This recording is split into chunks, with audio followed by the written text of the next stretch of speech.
اور جی ہسٹری کے ناظرین، آج میں آپ کو پاکستان کے مشہور شاعر حضرت جون ایلیا کی زندگی کے بارے میں بتاؤں گا۔ جون ایلیا 14 دسمبر 1931 کو امروہہ اتر پردیش کے ایک نامور خاندان میں پیدا ہوئی۔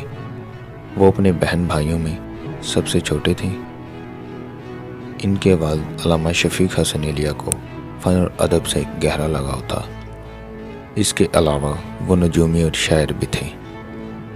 اس علمی ماحول نے جون کی طبیعت کی تشکیل بھی انہی خطوط پر کی۔ انہوں نے اپنا پہلا اردو شعر محض 8 سال کی عمر میں لکھا۔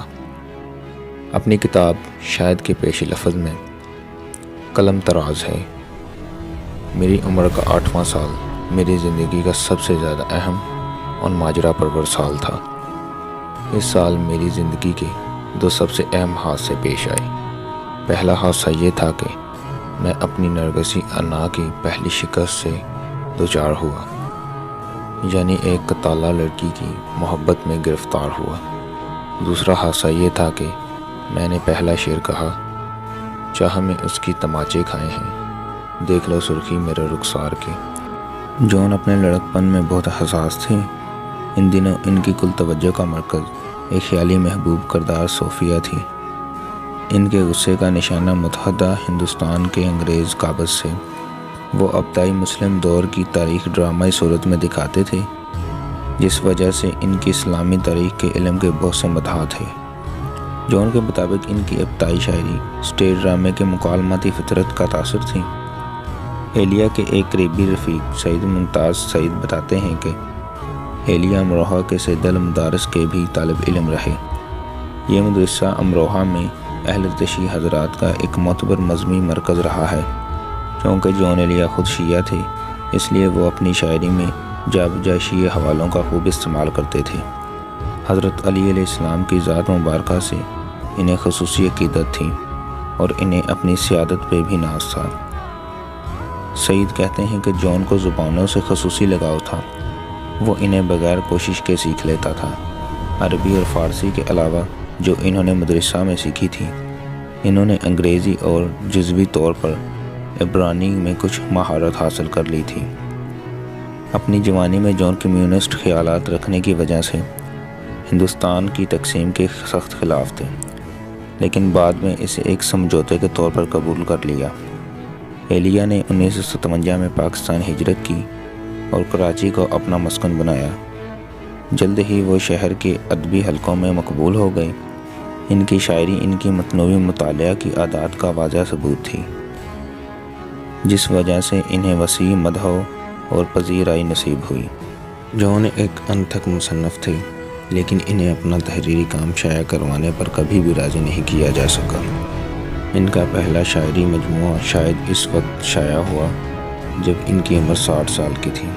نیازمندانہ کے عنوان سے جون ایلیا کی لکھی ہوئی اس کتاب کے پیش لفظ میں انہوں نے ان حالات اور ثقافت کا بڑی گہرائی سے جائزہ لیا جس میں رہ کر انہیں اپنے خیالات کے اظہار کا موقع ملا۔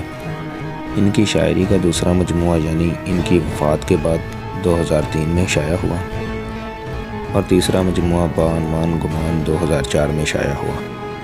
جون ایلیا مجموعی طور پر دینی معاشرے میں علی اعلان نفع پسند اور فوزبی تھے۔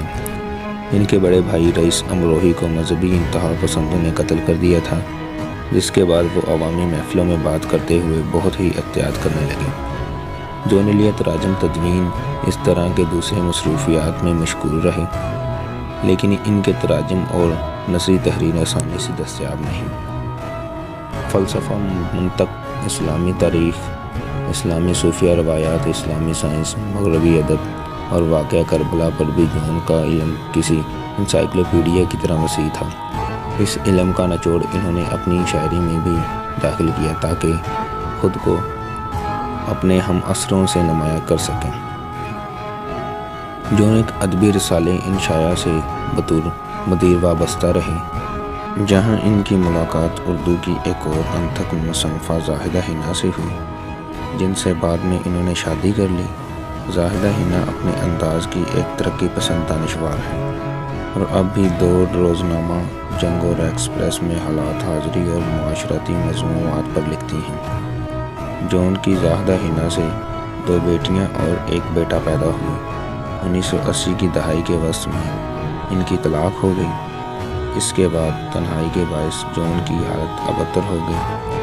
وہ پسند مردہ ہو گئی اور انہوں نے شراب نوشی شروع کر دی۔ جون ایلیٹ طویل علالت کے بعد 8 نومبر 2002 کو کراچی میں انتقال کر گئی اور ان کی تصانیف میں شعری مجموعے شاید، یعنی، گمان، لیکن، گویا،